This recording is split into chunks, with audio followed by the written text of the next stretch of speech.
Hello and welcome back to the Half and Half podcast. I'm your host, Nicolas, and we have our other host, Clay, here with us, as always. Heyo.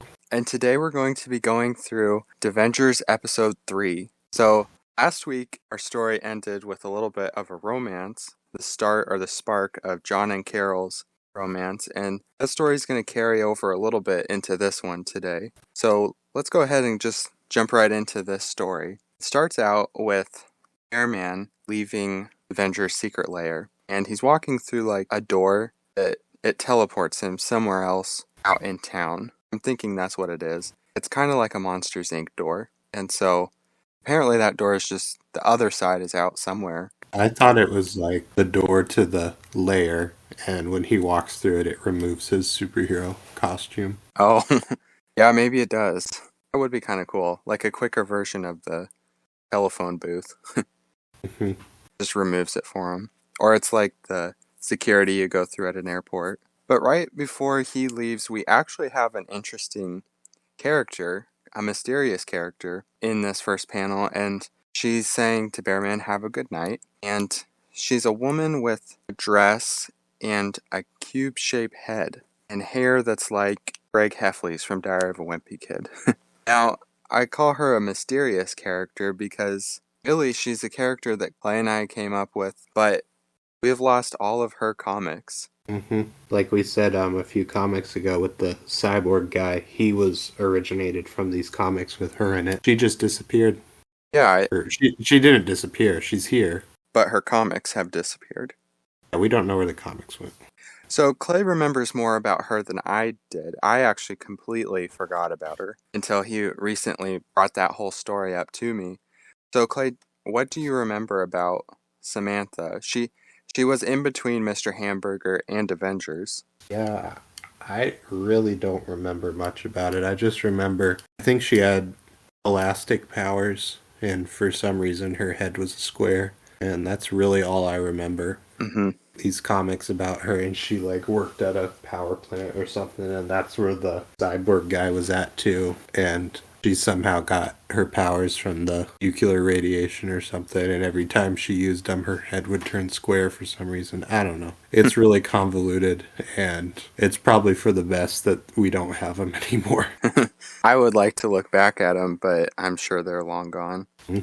I actually was looking through the front of the binder, and that's where we have some of our oldest papers, a lot of our original sketches of stuff. And there are two pictures that she was found on. One of them, Clay, I don't know if you remember this, but you kind of made a poster for Devengers. And she's on the cover of this with all the other Devengers, even though she's never officially announced a part of the team. Really? And yep, she's on the front cover. You're right, she's elastic, has like these high heel boots, and she's squaring off with the Cyborg Man. So they obviously did have some sort of relationship. A rivalry, one would say. Yeah. But then she's also next to Power Man as he's going after Hypno Hal. Yeah. So I thought that was interesting. This picture is taped to the back of our original superhero and villain's character page. The one we showed off in the episode before last. Yeah, so we'll share this picture in the podcast so you can see what she's like. She's definitely got a unique look. I don't know what the cube-shaped head was about. I don't know. But then there is also another page, and I do kind of remember doing this. Is it on lined square paper? Yeah, a grid paper like you'd use in shop class. Is it just one of us drawing something and drawing on top of the other one? Yeah, it was like one of us started with a drawing, and then the other one added on to it. And it's just kind of a mess, but I was looking at it for a while, and you can kind of see what the story was. Again, she is on here. Are there squids and butter in this picture too? I don't see any squids or butter. We do see Rock Beanie and Rocky on here. Oh. From the Mount Show Me story. There's Hero Brian, quite a bit of him. Hero Brian.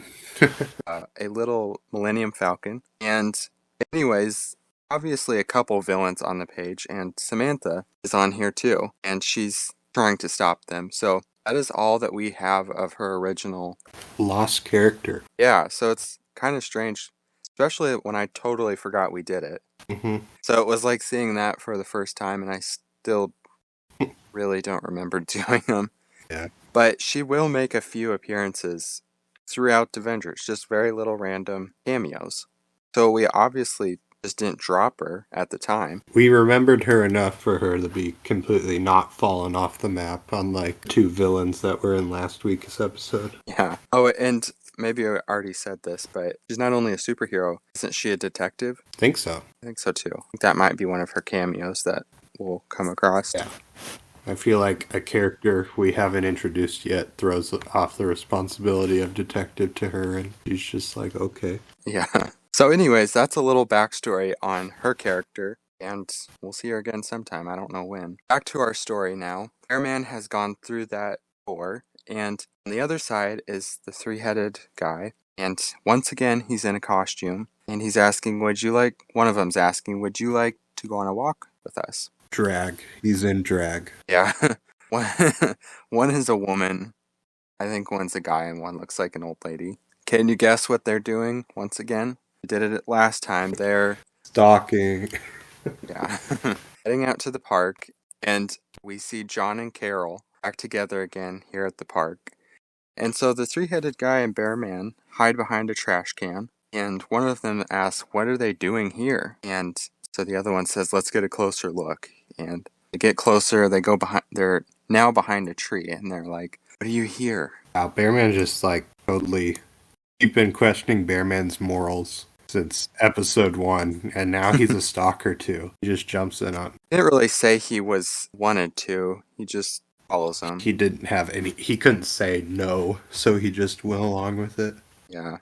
But anyways, we see John and Carol sitting on the bench. John says, "Sure is nice today," and Carol says, "Yes, it is." Then we cut. Meanwhile, by the ocean, and there's like this crab man chasing this person on the ocean. The guy's just running and he's freaking out. So we cut back to Carol and John, and they get an alert on their phone. And John says, "We need to stop a crime." And Carol says, "Let's go." And then they switch into their superhero costumes. And I think by episode 3, I was already fatigued of this three-headed guy.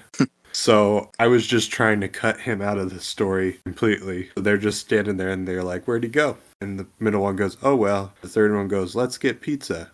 And Bearman smiles. And that was me subtly just trying to say, I do not want them in this story. But they wiggle their way back in. Yeah, and that's kind of one of the down parts of Half and Half. Because I know there would be times that, like, you did not want this character in it, but I did. So it was like this tug of war with a character. We would never actually say anything to each other. Mhm. I would just include them, and Clay would try to get them out of the story. And we do that with other storylines and characters, and it kind of shows because character just does this weird back and forth stuff and never actually has a good arc. Yeah. And speaking of another downside of this half and half, you know how I said previously that there was a crab man chasing this person on the beach, and that was the crime that they were going to go stop? Well, apparently Nicolas did not get that cue because we just cut the spider bot burning down a building.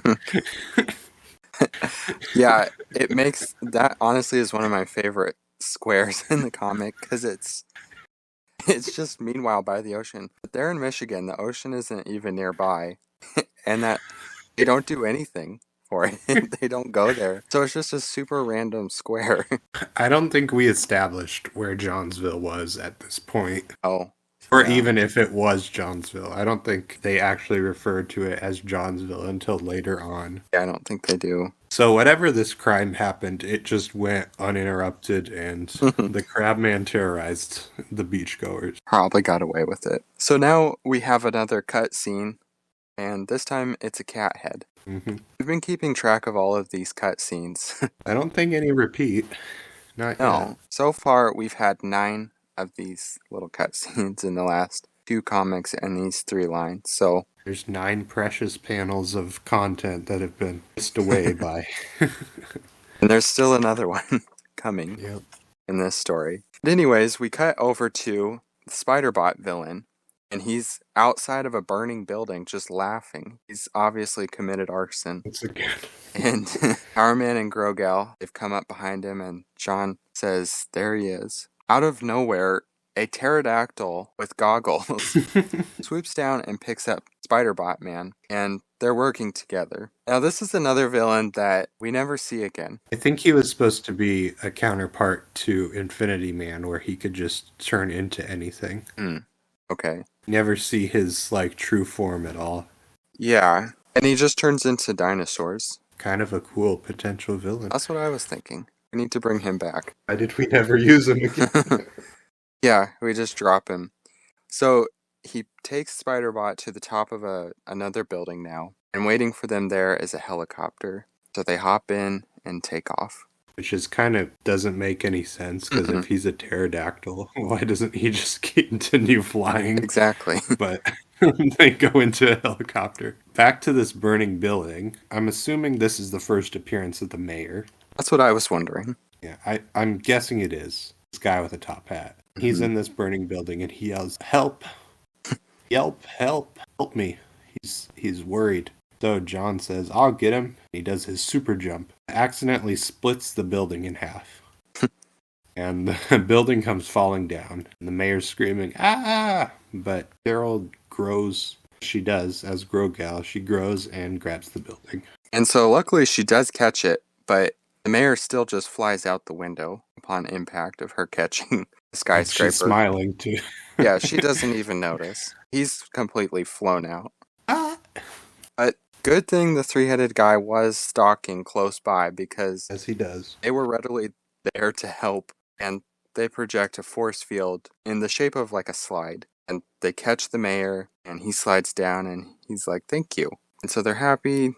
They save the mayor, and then a giant dinosaur foot comes out of the sky and just stomps on all of them. And it is the Spider-Bot, the shape-shifting dinosaur villain. Now he's just like this giant made-up dinosaur with his goggles on still. The Who asked Thesaurus. Yeah.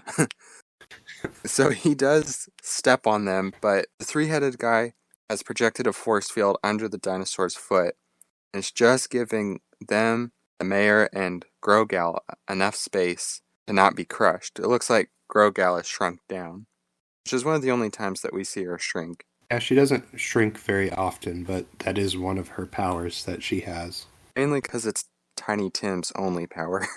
And so we saved that for him. And then the three-headed guy, the weight of the monster dinosaur is getting to be too much, and they say, "We can't keep holding it up." But then Paraman swoops into the rescue after accidentally destroying the building. And he's come to redeem himself. He kicks the dinosaur on the back of the head. And then we zoom back to the force field where Carol is powering up again. The mayor and the three-headed guy run out of the way so that Carol and the dinosaur man can have a giant fight. And then Spider-Bot's like, "I'm out of here." He's unable to escape because the three-headed guy projects a force field around him. And I think that's the last time we see the mayor for a while. But when we see him again, he's gained a lot of weight, and we don't explain why. But I think he does. So now the three-headed guys have caught the Spider-Borg in their force field, but then the very next square is he has tied them up and is getting away. So that didn't work. I'd like to point this out because this is something weird. It's just this, I don't know if it's supposed to be another villain that's tied them up. Like this guy with like this black mask on. Oh. I don't know what that's supposed to be, but somehow later on in this comic there's just a third villain with them. Yeah. I was kind of hoping you didn't notice that, because I don't know what that is. I really don't know what that is. I think when we were making these comics, we would explain to the other person like what we draw. We'd be like, "Oh, well, this character, he's a dinosaur man, and that's what he's doing." But we explain it to each other, but we didn't explain to the people reading. Yeah. It was supposed to be. So now, years later, we have no idea what this is. And so the villains get away laughing. One is transformed back into a pterodactyl, and he's taken the three-headed guy with him. And the Spider-Bot is hanging from pterodactyl holding the three-headed guy, but he's holding like a black circle. I think that's the villain, this mystery villain. Okay. It's like his head. Okay, he's just hanging onto his head. with his mask on. Who knows where he came from? Maybe that's the crab man. Yeah, maybe. And then the last square, it doesn't get any better. I can't read my handwriting. The three-headed guy puts like a force field around the three of them. It just says smack. The S and the M and the ACKR. Oh, okay. All right, I'm glad you can read it. Yeah, so they project a force field around him and encapsulates the pterodactyl, which was actually a really smart thing because he just smacks into the wall and drops everybody, but they're still in this protected force field. Way above the city, though. And so, Pterodactyl, the unnamed villain character with the black mask, and Spiderbot, the three-headed guy are now all in this force field. And the three-headed guy gets on his phone, and the phone just says, "The cops are coming." And then we do another Batman transition. And apparently everything just worked itself out, because now John and Carol are just back together again. And John's like, "That was fun." This has been nice. So, the next scene is John driving in his car, and the sun is setting. There's a little beeping on his dash, and he slams on the brakes, and the front tire inflates. It's huge. And the back tire is on a little pole, and he's gaining a bunch of speed, and then it's Clay's turn.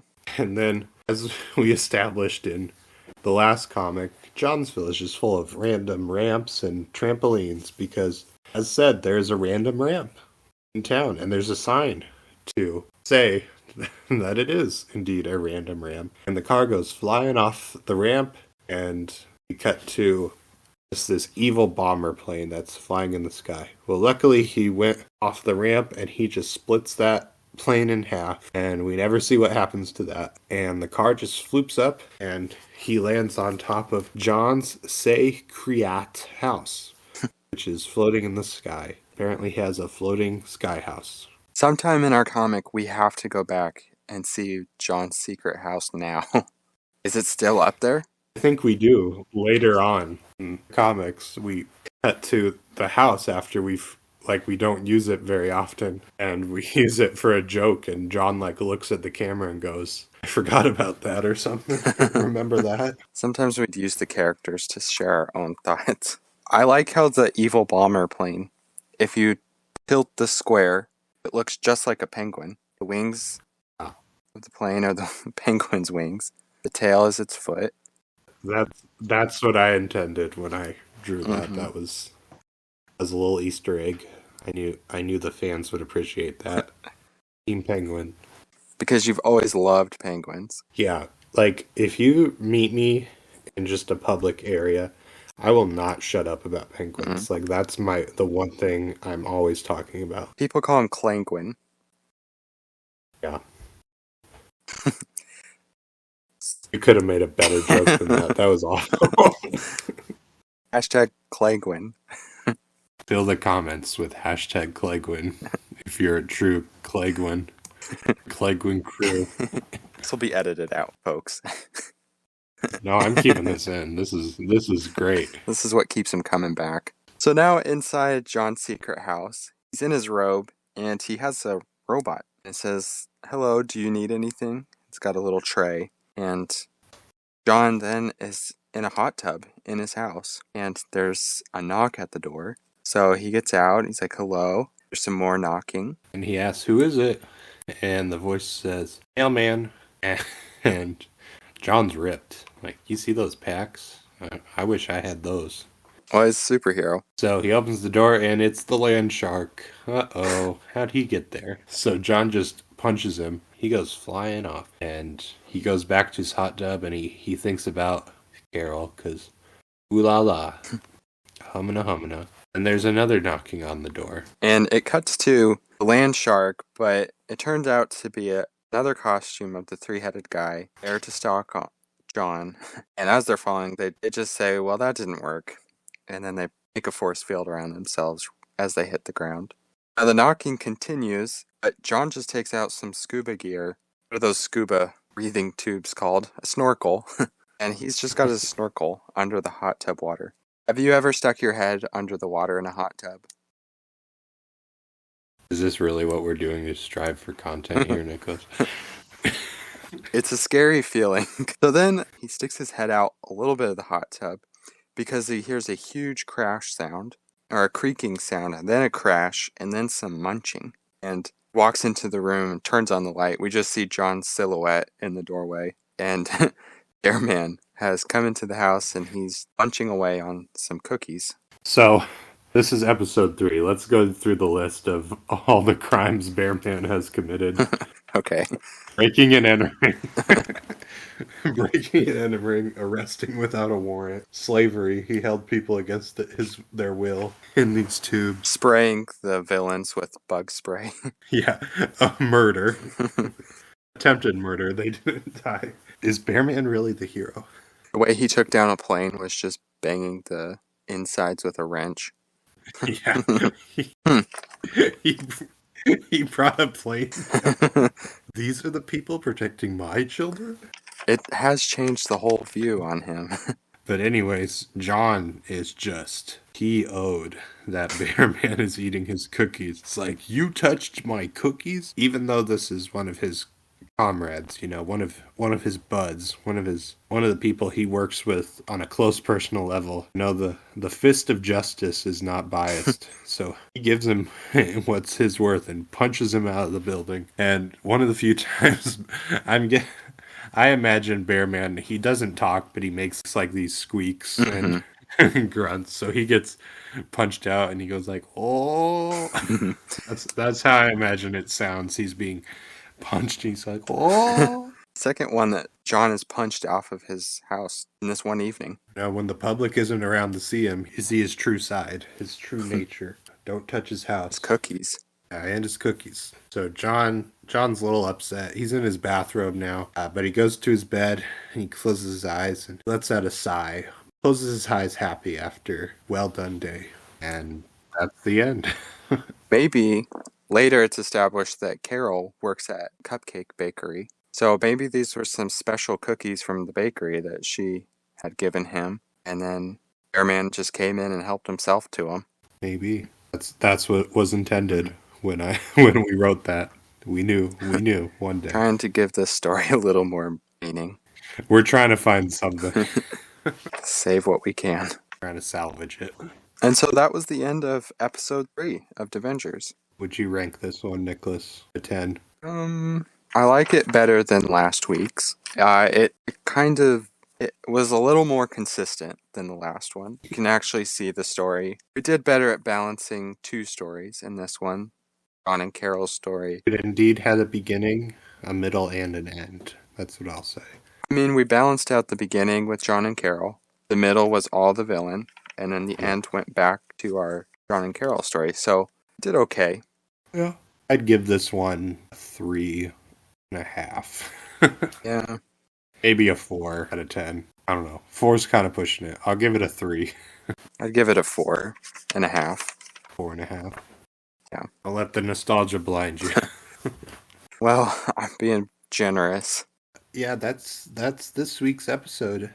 What do we got to look forward to next week, Nicolas? Well, it looks like Toadman is back, and also a giant frog. We're going to have 3 more Batman cutscenes. Oh boy. Sounds like another Squid reference. And a cameo from a Star Wars character. So, and more Bearman. Yep, that lovable scamp. Hope we tantalized your appetite for the next thrilling installment of Vengers. Yeah, but that was this week's episode. Have any closing words you'd like to say, Nicolas? If you have any questions, please go ahead and ask. We would love to hear what you have, what you're wondering, what you'd like to say. Do not hold back at all. Yeah, if we get, this is legit, if we get enough comments or enough interaction, we could do a question and answer episode.